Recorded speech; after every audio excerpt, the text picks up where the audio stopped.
Hello, I'm Peter Laufer, professor of journalism at the University of Oregon, here at UNESCO headquarters in Paris for UNESCO's World Press Freedom Day events.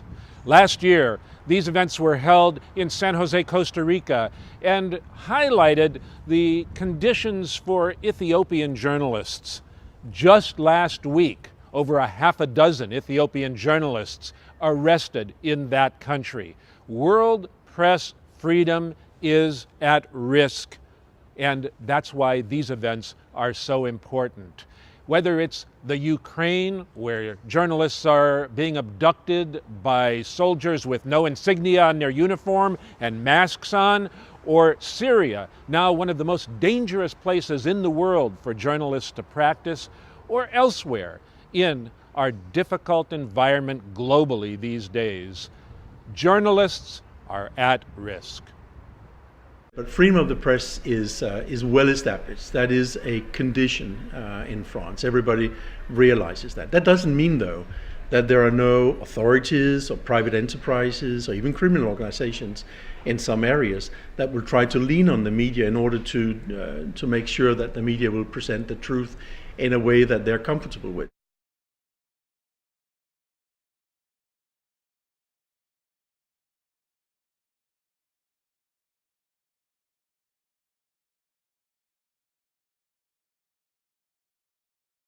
In 2013, the Kano Prize winner was Reyout Alemu, unable to attend the conference or even speak to the audience. And she asked appeal, and now I think it's 5 years. When I passed to the other point, she was in a solitary confinement for 13 days. She lives with about 60 prisoners in one room, and they have only two toilets and one bathroom. Reyout Alemu's critical journalism addresses political and social issues with a focus on poverty and gender inequality. She thanks UNESCO for recognizing her contributions to world press freedom.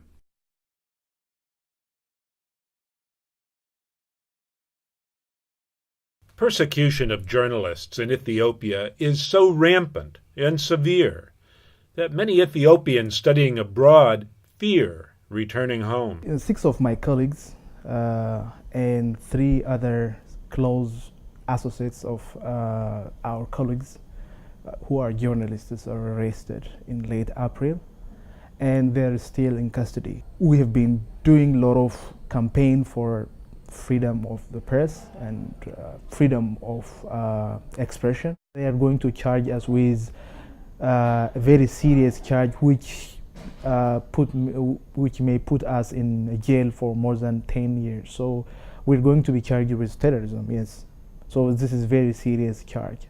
So we want people to understand that we are fighting for freedom. The 2014 Kano Award recipient is Turkish journalist Ahmet Sik. There are over 40 journalists in prison. It means that the freedom is limited in Turkey. But if we look at it from a positive point of view, it means that there are very brave journalists in Turkey despite of the pressures and the arrest risk. This needs to be underlined. The freedom of expression in Turkey is not limited to journalists only. Students, workers, and environmentalists trying to voice their freedom are also arrested in Turkey for the same reason, which is terrorism. I'm coming from such a country. The freedom of expression of the press shows the degree of democracy in a country, but the basic freedom of expression should be viewed from all aspects of society. The government applies pressure to all of its opponents and is considered authoritative. The reason for my imprisonment was my book and its subject, which is the Gulen Society, their extension in the police and the judicial organs, their inspections among the public, and how they limit the basic freedom of the public in the name of terrorism. That is subject to discussions among the government's opponents. My book was a kind of research on the Gulen Society. Ve sadece bizler değil, bizim gibi, benim gibi onlarca yüzlerce mağdur barındıran bir sistemin içerisinde kurulması için herkes için referans alması gereken birçok iddia ya da savunma var orada. Onların hiçbirini düşünmez iken sırf siyasi kariyeri adına. As I was drafting my book, I was arrested for the reason of being a terrorist. It was a period where nobody in the public had the courage to fight against the situation. It should be underlined that Gulen is not only the person. Nobody could do it alone without getting political support. Gulen's political support came from the AK party, which is governing Turkey at the moment. They were joint offenders. Erdogan, who considered that my books may be more dangerous than bombs, tried to prove that the persons are terrorists. Each year, UNESCO invites journalism students from around the world to cover World Press Freedom Day events, offering them the opportunity to practice their skills and encouraging them to discuss press freedom issues with students from countries other than their own.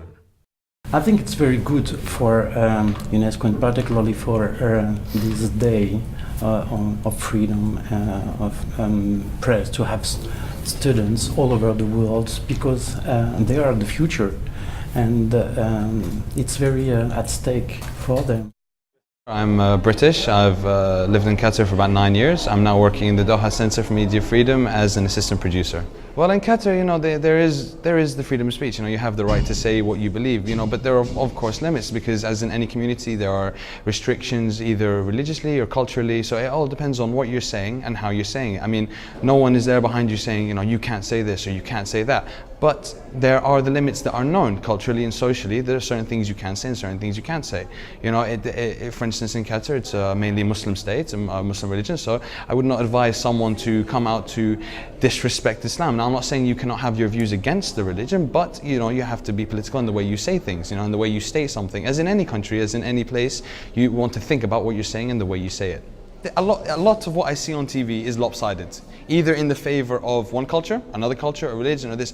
I've never seen really one person come on and say, well, look, we have this, what do you think? I think it has to do with the multinational corporations, the governments, you know. It's all about the money at the end of the day, you know. It leads back to who is running who, which government decides that they want to release this information. For instance, you know, you have a lot of the American TV shows, you know, they'll be releasing what their government allows them to release. I'm not saying that there is no press freedom, but at the end of the day, it's all about what they're allowed to release and what they're not allowed to release, not the journalists themselves. Quite a complicated situation. It would be hard to understand for people who doesn't live in Israel, because first of all, we have a problematic law. The law in Israel is based basically on the British law from before we had the country. It wasn't changed. This law basically says that we are still in an emergency situation all the time. This is why we have a very strong army censorship on the materials that we publish. So basically, we do have censorship, we have some sort of law, but the problem is that above all of this, above the law, about everything, we also have a strong problem of money. In terms of media connections, we have several people who control the business in Israel, and so the innocent viewer cannot always know if the article that he sees is being paid for or is having any financial interests or so. So it's like this triangle of what the publisher wants to see, what the journalists want to say, and what the laws allow him. And in that, the journalists are trying to do the best they can. The Tunisia experience was my first conference outside Doha. So I didn't have the skills out there. I kind of got skills from the people from South Africa, from America, and the people from Tunisia. I only did one article over there. But after 2 years coming to Paris, I have now more skills, especially because I'm graduating this course. I produced about 2 videos. We did live tweeting, and we're uploading many articles on our blog. And then yesterday I was with a taxi driver, and he was totally against Qataris. And we actually told him we are from Bahrain, because if we told him we're from Qatar, he's just gonna kick us out of the taxi. The taxi driver was telling us that Qatar is bonding with Americans and Israelis, but then Qatar is not doing that. It's it's trying to help everyone else for peace. Across town, a group of media activists got together to draw attention to what they consider is the relative invisibility of non-traditional French people on French news media outlets. In protest of the perceived invisibility of ethnic minorities in mainstream French news media, some of the participants at the gathering applied white-face makeup and wore wigs and fake beards to draw attention to prejudice based on perceived identity. Moi c'est Dao Adama et puis je suis étudiant en informatique et bénévole à la radio des foyers depuis maintenant 8 mois. Voilà. Donc la radio des foyers en fait c'est comme la voix des étrangers en fait. Il n'y a pas une radio qui est là en France qui milite vraiment. Donc nous on est en fait une radio qui milite on va dire parce qu'on touche un peu tous les sujets qui ne sont pas traités ici en France par les médias. Voilà. Donc c'est un moyen pour nous et pour les gens qui habitent aussi dans les foyers de s'exprimer, d'être entendus aussi. Une délinquance ou un interdit, alors que c'est juste des gens qui viennent tenter leur chance en France et qui travaillent et qui payent leurs impôts comme n'importe qui. Donc voilà, je trouve qu'il y a une tendance à diaboliser. Et on l'a vu dernièrement avec les événements sur les Roms, par exemple, le Premier ministre qui était ministre de l'Intérieur à dire que voilà, il y a une tendance à dire que les maux de la France, les problèmes de la France viennent de ces gens-là qui n'ont pas la même culture, pas le même culte religieux et donc que ça bouleverserait la tradition française et tout ça, alors que c'est absolument pas le cas, c'est une richesse et voilà, je trouve qu'il y a cette tendance-là. You can see immigrants in the media because it's a problem of public policy, or young black or Arab people because it's another problem of public policy. But now have this issue about equality, about police issue with the young people, even not that young, with the black or Arab people, about Muslim people, is not that kind of important for the media stuff. It's not bankable. He didn't really like what I was doing and the purpose and the subject, and he didn't understand why it was important. So he told me it was last June that it's gonna stop, like the show's gonna stop. And I was so angry, not because my show is gonna stop, but because it's so rare on the French media to have reports or things about immigration, speaking about immigration, and I told him I'm the only one on the whole radio who is reporting on that. Well, to be French is to be a French citizen. So we have what we call the droit du sol, which means the ground rule. It depends on where you were born, not the nationality of your parents. So it's basically like the US on this precise issue. So to be French, of course, legally speaking, it means being a French citizen. Then you have the cultural dimension of being French. What is it to be French? The system, the state system, tries to take people from anywhere and make them French without a clear definition of what is it to be French. But we like to think or to see that people after the second, third generation have become French. For everyone in France, for every media, I would say, that was a moment when the media probably realized that they had to give more voice to those people who were actually voiceless. And there were areas that were not really covered by the media.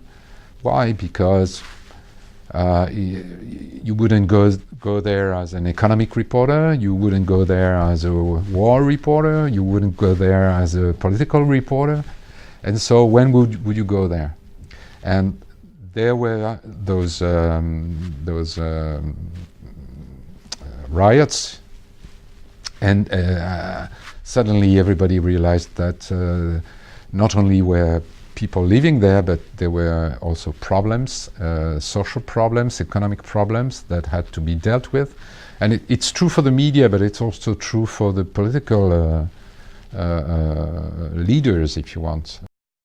Here in the relatively notorious suburbs of Paris, this is 20 minutes north of Gare du Nord on the way to Charles de Gaulle Airport, a couple of media outlets, Radio Orient and the Bondi blog, are blasting away stereotypes about these communities. Il faut voir la couverture des médias qu'il y avait eu à l'époque. Les médias faisaient un compteur de voitures brûlées, de gymnases détruits, et les images qui passaient au JT, aux informations, à la télévision. Tous les soirs, c'était ça. C'était aujourd'hui à Aulnay-sous-Bois, 35 voitures brûlées. Aujourd'hui à Clichy-sous-Bois, 65 voitures brûlées. Et ces journalistes suisses ont eu l'idée, à la base, de raconter la banlieue dans son côté ordinaire. Parce qu'on était toujours sur un côté exceptionnel de la banlieue, dans la violence.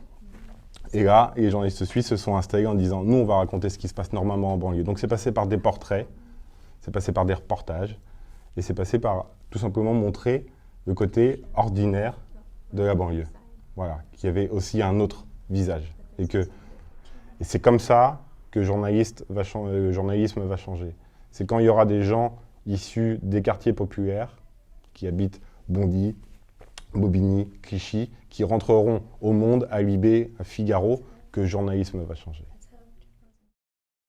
So there are several cases of journalists being pressured. I know someone who has been questioned by police after he posted a video that, you know, judicial authorities thought was not very, you know, was could create sort of a could underthreat public security, because it's always an issue of, is it undermining, you know, security in this country? It's always defending freedom of the press in spite of national security issues. So, so yes, I think occasionally it is not an irreproachable system here, and you know, there were cases of, you know, also accesses in this country.